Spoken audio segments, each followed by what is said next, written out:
السلام عليكم ورحمة الله وبركاته، كل اخواتي وحبايبي الغاليين. يا رب تكونوا في احسن حال، في اتم صحة. النهاردة ان شاء الله هعمل معاكم اكلة جميلة جدا، غير مكلفة، كمان ما بتاخدش معايا وقت، وبتبقى كمان يعني احسن من اللي بنشتريها من بره. وكفاية انك انت عاملاها في البيت يعني وضامنة نظافتها. هعمل معاكم النهاردة ان شاء الله الكبدة الاسكندراني بتتبيلة جميلة جدا. يلا بينا نبدأ الفيديو. اول حاجه طبعا انا هنا بعمل عيش السندوتشات، عملته معاكم قبل كده على القناه، ان شاء الله هسيب لكم اللينك بتاعه في صندوق الوصف. طريقته سهله جدا وكمان موفر.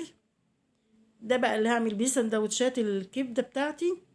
انا الحقيقه كنت جايبه فينو، بس ده موفر عن الفينو وكمان بيشبع.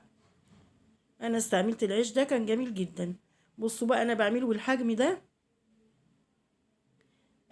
تاني حاجه بقى معايا هنا الكبده بقى.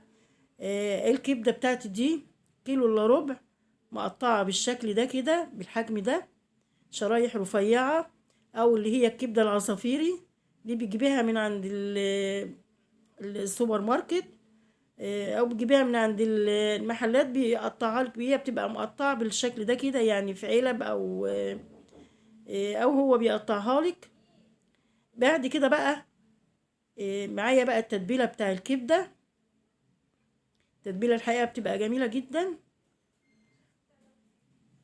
اولا هنا انا معايا نص معلقه من الملح، نص معلقه من الكزبره، نص معلقه من الكمون، نص معلقه فلفل اسمر، نص معلقه بابريكا، شويه شطه قليلين، ده اختياري.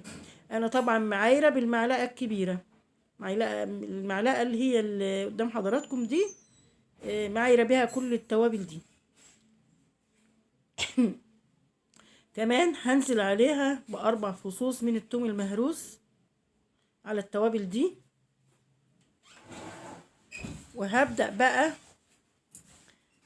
اخد عصير ليمونتين.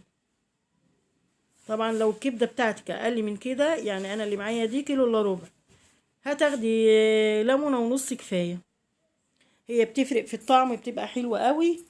والكبده كمان لما تجربوها هتلاقوا ريحتها جميله جدا بالتتبيله دي. بدات بقى اخد الليمون كده بقى اعصره على التوابل دي كلها.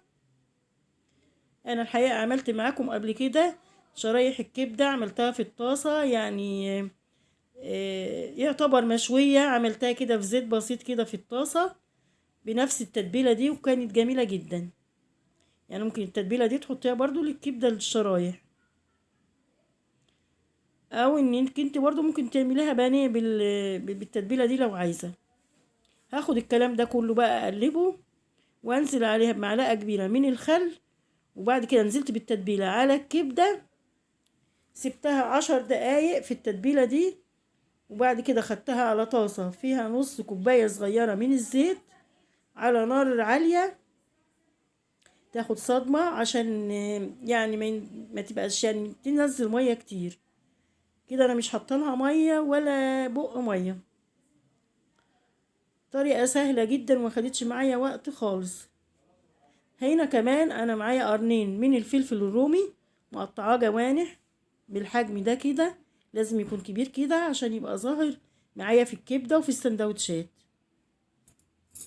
بفضل بقى اقلبه من هنا لهنا كده، الكلام ده كله كده على نار عالية لغاية بقى المية بتاعت الكبدة ما تنشف، وكمان الفلفل يدبل معايا والكبدة تستوي، وبقت معايا بالشكل ده كده.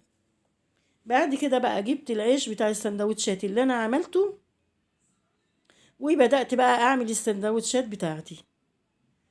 كبدة بقى ما شاء الله ريحتها جميلة جدا والطعم اجمل، ولا الكبدة اللي احنا بنشتريها من بره من العربيات. وكفاية زي ما قلت لكم انها حاجة مضمونة بقى، انت عاملاها بايدك وضامنة نظافتها.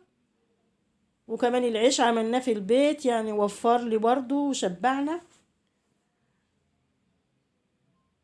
ممكن كمان لو معاكي شوية خضرة، انا حطيت عليها طحينة، لو معاكي كمان شوية خضرة مقطعاهم يعني كزبرة على بقدونس كده، تضيفيها برضو مع الكبدة كده في السندوتش، يعني كان حلو قوي. ممكن كمان يبقى جنبه مخلل، لكن احنا والله كلناها كده وكانت جميلة جدا. وبص بقى الرغيف ما شاء الله مليان توفير وشبعتنا ونظافة. اتمنى تجربوا الوصفة وتعجبكم، واللي عجبوا الفيديو اتمنى لايك حلو واشتراك في القناة، والقاكم بخير مع فيديو جديد ان شاء الله.